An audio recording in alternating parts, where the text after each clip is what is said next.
Well, who is bringing greenhouse gases into the country? A new report is highlighting which states and companies are providing the fuel to our climate crisis. Our Segal takes a closer look.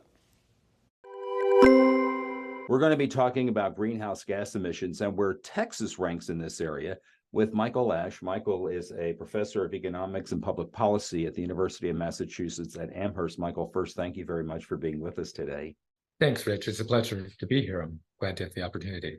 Thank you. What's included in the Greenhouse 100 suppliers data?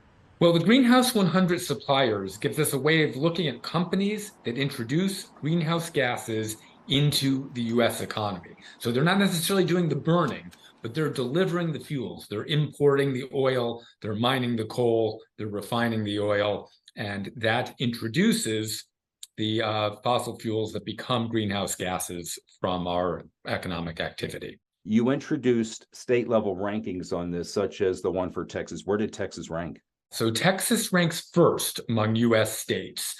More than 1 billion metric tons worth of greenhouse gases come from the fuels that Texas introduces into the U.S. economy. Texas is a big petroleum state. We all know that. It's an important part of the economy.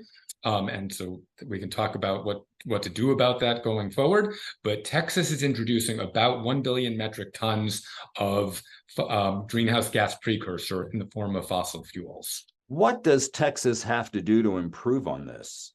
When we take a look at the companies in Texas, the top 3 companies are responsible for a very large share of the greenhouse gases introduced, not just to the Texas economy, but to the U.S. economy. So in order to do something about it, we don't have that many places we need to look. We can look at a small number of companies and help them get on a road towards a more sustainable future. One more time, where can people go to find out more information on this?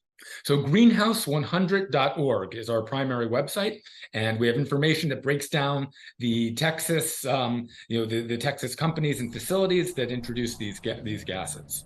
Very valuable information. Michael, thank you so very much for sharing this information with us today. Thanks, Rich. It was a pleasure to have the opportunity to speak with you.